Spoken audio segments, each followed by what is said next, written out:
بہت خوبصورت آیت ہے کہ یعنی اگر آپس میں مل کے رہنا ہے تو پھر تمہارے اندر ایک شخص کو امیر بننا پڑے گا، لیڈر بننا پڑے گا، جو تم کو آپس میں جوڑے، ملائے۔ اور یہ کام آپ صلی اللہ علیہ وسلم نے کیا۔ آپ صلی اللہ علیہ وسلم صرف ایک پیغمبر نہیں تھے، آپ ایک لیڈر بھی تھے، میسنجر بھی تھے، ملٹیپل رولز تھے آپ کے۔ تو ایز اے لیڈر اللہ تعالیٰ یہاں پہ ہمیں ایک ٹپس دے رہے ہیں کہ اگر تم جیسے ہم یہ والی پہلے آپ حدیث دیکھ لیں کہ ایک لیڈر کیا ہوتا ہے۔ بخاری کی حدیث ہے، پروفٹ صلی اللہ علیہ وسلم نے فرمایا کہ تم میں سے ہر کوئی کیا ہے، شیپرڈ ہے، اور وہ رسپانسبل ہے اپنے فلاک کا۔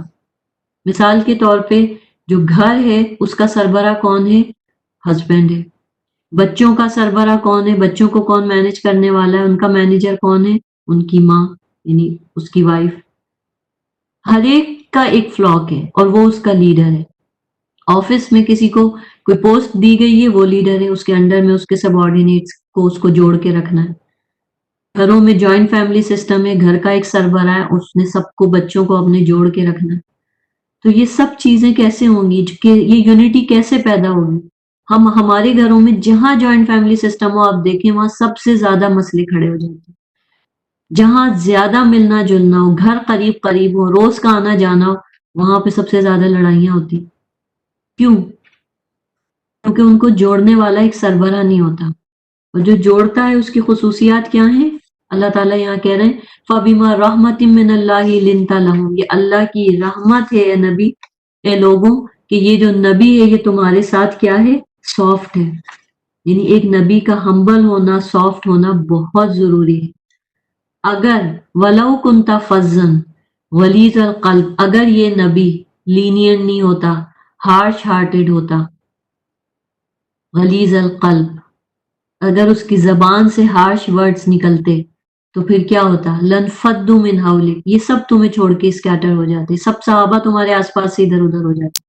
آپ دیکھیں، آپ نے اکثر دیکھا ہوگا کسی آفس میں کسی کا باس اگر لینگویج خراب یوز کرتا ہے، اس کے امپلائی زیادہ عرصے کام نہیں کرتے اس کے ساتھ، یا تو وہ ڈپارٹمنٹ چھوڑ دیتے ہیں یا کمپنی چھوڑ دیتے ہیں۔ گھروں کے اندر اگر ساسیں بد زبان ہوتی ہیں یا سسرالی رشتوں میں بد زبانیاں دکھائی جاتی ہیں تو پھر کیا ہوتا ہے؟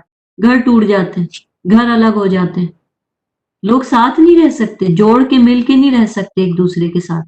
تو لیڈرشپ اسکلز ہمیں یہاں پہ یہ بتائی جا رہی ہیں کہ ایک لیڈر کا زبان کے حساب سے نرم ہونا ضروری ہے، عمل کے حساب سے لینینٹ ہونا ضروری ہے۔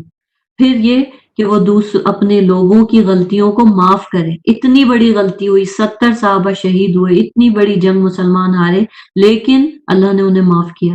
تو لیڈر کو بھی کہا فاعفو عنہم، ان کو معاف کر دو، واستغفر لہم، ان کے لیے استغفار کرو، وشاورہم، ان کے ساتھ کنسلٹیشن کرو۔ یہ ساری باتیں کیوں کہی گئی؟ کیونکہ استغفاری واحد حل ہے۔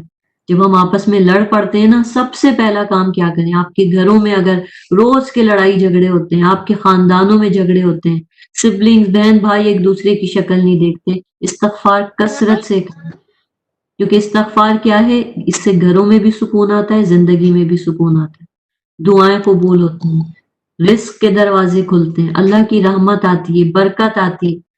اور پھر جو لیڈر ہو وہ کیا کرے کہ اپنی ٹیم کو، اپنے لوگوں کو، یا خاندانی سربراہ تو اپنے گھر والوں کو اپنے ساتھ لے کے چلے، ڈکٹیٹر بن کے نہیں رہے۔ اگر آپ ہم مائیں اپنے بچوں کی لیڈر ہیں تو ہمیں ان سے کنسلٹ بھی کرنا چاہیے، ہمیں ان کے لیے دعا بھی کرنی چاہیے، ان کو بڑا بنا کے ان سے رائے لینی چاہیے، ان پہ ٹرسٹ شو کرنا چاہیے کہ ہم ان پہ ٹرسٹ کرتے ہیں۔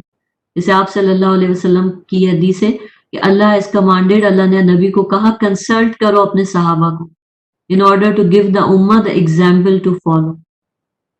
اور پھر آخری کام توکل، سب سے امپورٹنٹ چیز اللہ پہ توکل۔ جب آپ کو ایسا لگے کہ ہر چیز آپ کی زندگی میں غلط ہو رہی ہے تو پھر آپ کیا ریئلائز کریں کہ اللہ از سیٹنگ ایوری تھنگ رائٹ، اللہ آپ کے ساتھ کچھ اچھا ہی کرنے والا ہے۔ تو اسی لیے آگے کہا کہ ان اللہ یحب فاذا عزمت فتوکل علی اللہ ان اللہ یحب المتوکلین، اللہ پہ توکل کریں۔ اور اللہ پہ توکل کیا ہے کہ جو ریسورسز ہیں ان کو یوز کریں، اسباب کو دنیاوی استعمال کریں، مشورہ کریں لوگوں سے، سمجھدار لوگوں سے، اور پھر معاملہ اللہ پہ چھوڑ دیں۔ پھر پینک نہیں ہو، ڈپریشن میں مت جائیں، پریشان مت ہو، اور اللہ سے ڈریں، حسبنا اللہ و نعم الوکیل، اللہ پہ بھروسہ کریں، اللہ کو کافی سمجھیں۔